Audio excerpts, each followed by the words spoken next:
Salam tout le monde, salam, c'est Yacine, j'espère que vous allez bien.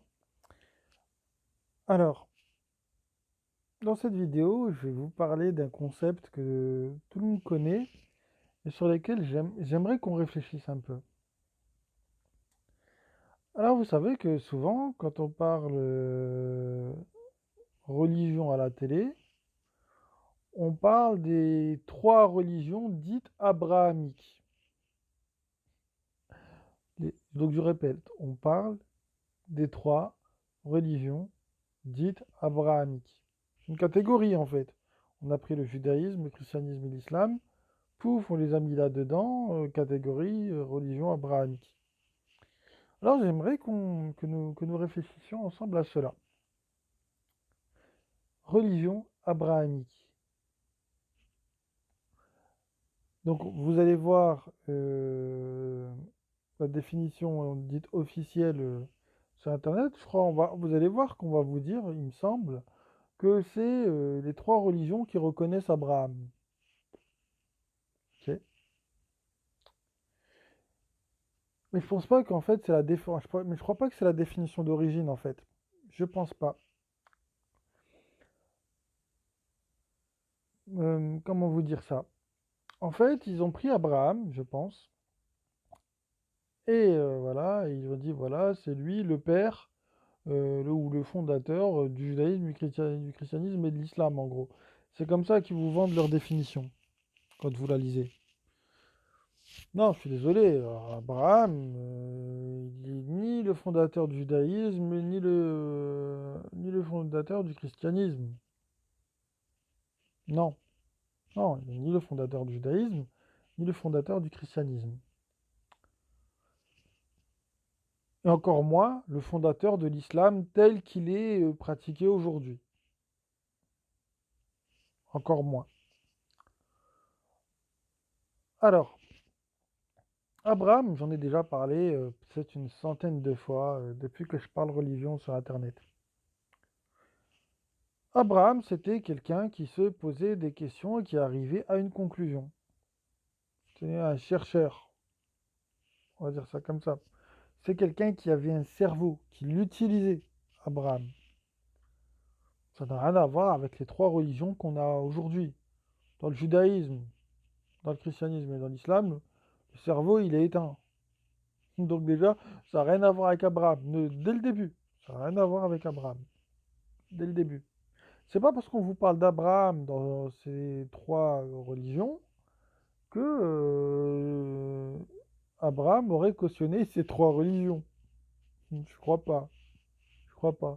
Je pense que vous ramenez les quatre évangiles devant Abraham aujourd'hui, et il va vous dire la même chose que moi. Il va dire non, non, mais dans le Coran, on vous parle de l'injil donné à Issa, pas de l'injil donné à Paul, Luc, Matthieu et Marc. Il pense qu'Abraham, il vient aujourd'hui, il voit l'islam tel qu'il est pratiqué, et il va se dire non, mais moi, c'était pas à ça, moi que j'avais réfléchi, les mecs. Moi, je vous ai pas dit de suivre des imams et des traditions. Je pense que c'est ce qu'il dirait aujourd'hui. Voilà, voilà. Il vous reprocherait votre dépendance voilà, vis-à-vis de vos imams, on va dire ça comme ça. Pour le judaïsme, je ne vais pas me prononcer forcément, mais de ce que je sais, même les juifs n'ont pas le droit de réfléchir sans se référer à leur rabbin. Ils sont obligés de suivre ce que leur rabbin leur dit, pardon. Donc il y a un gros problème. On parle de trois religions abrahamiques, alors qu'en vérité, Abraham n'a strictement rien à voir avec ces trois religions-là en vérité. Parce que l'islam selon Abraham, c'est pas l'islam selon Bukhari. Je pense qu'Abraham, il aurait jamais dit aux gens, pour les chrétiens par exemple, que je sais pas moi, la Trinité, il aurait jamais reconnu ça, Abraham. Il aurait jamais reconnu la Trinité. Impossible. Dans le judaïsme, tu dis à Abraham, non, tu dois faire ce que les rabbins ils te disent et te taire. Abraham, il aurait envoyé chier tout le monde. Pardonnez-moi l'expression. Parce que c'est ce qu'il a fait dans le Coran. Quand il dit à son père, je te vois toi et ton peuple dans un égarement évident. pense pas que son père c'était le dernier des parvenus. Je pense pas. Je pense pas. Donc on nous a vendu un truc, donc une catégorie de religions qui s'appelle les religions abrahamiques. Pire, on nous a dit ces trois religions-là, c'est les trois religions monothéistes. Ah bon? Parce que vous avez l'impression que. Est-ce que vous avez l'impression que dans le judaïsme, tel qu'il est pratiqué aujourd'hui, dans le christianisme et dans l'islam, on est vraiment monothéiste. Je parle des trois religions telles qu'elles sont faites aujourd'hui, hein.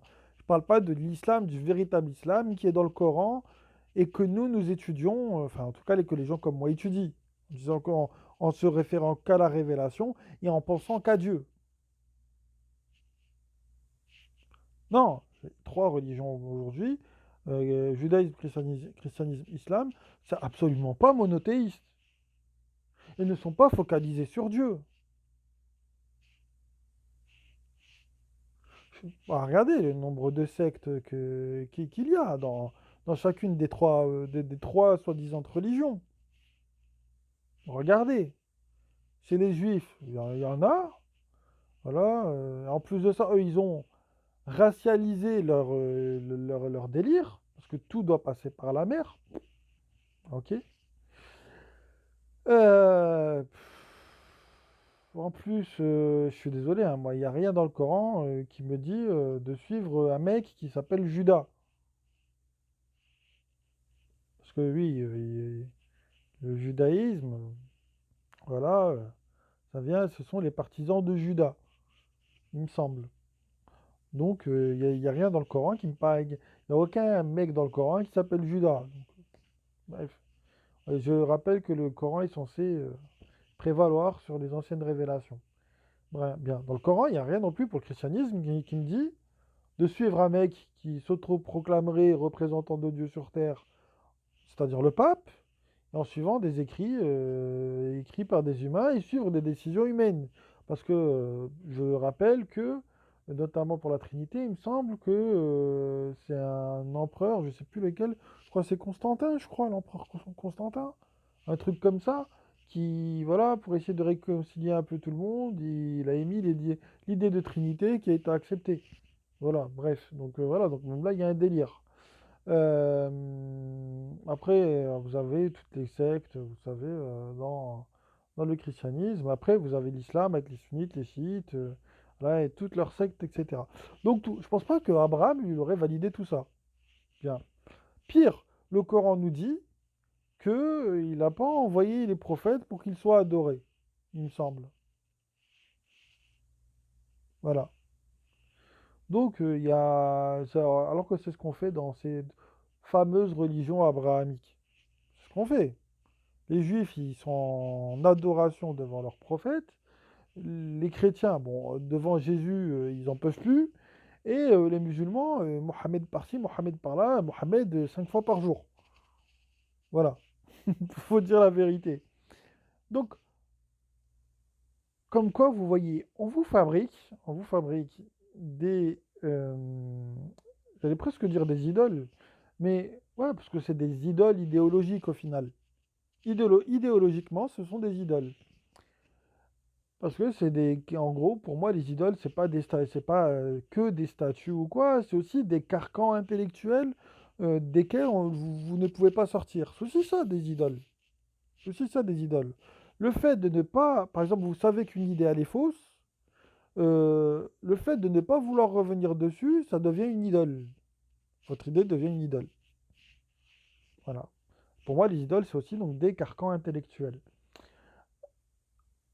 Mais voilà, on vous fabrique des choses qu'on vous met dans la tête, et ces choses, des fois, enfin, elles paraissent logiques, mais quand on y réfléchit, elles sont absolument pas logiques.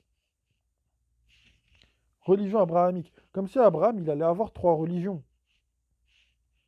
Ou valider trois religions, alors que son idée, c'est qu'une seule idée, c'est d'être voué à Dieu seul. Je sais pas, hein. Moi, j'aime bien savoir en quoi les Juifs ont un lien avec Abraham. Sur quoi les Juifs y réfléchissent. Quel est le cheminement des Juifs pour arriver à Dieu seul? alors qu'il n'y a pas Dieu seul, parce qu'ils doivent suivre leur rabbin. Pareil pour les chrétiens. Les chrétiens, pareil, il y a pas Dieu seul. Pas Dieu seul chez les chrétiens. C'est Dieu divisé par trois. Dieu divisé par trois. Elle est bonne celle-là, je vous jure, je l'ai faite sur le coup. J'y avais pas pensé avant, celle-là. Dieu divisé par trois. La Trinité, c'est ça, hein. C'est Dieu divisé par trois. Ok. Et après, vous avez l'islam, où Dieu n'existe pas, clairement, où tout passe par le prophète Mohammed qui légifère, d'accord? Et aujourd'hui, la religion est dictée par les imams. Donc nous dire que ce sont trois religions monothéistes, pas du tout. Pas du tout.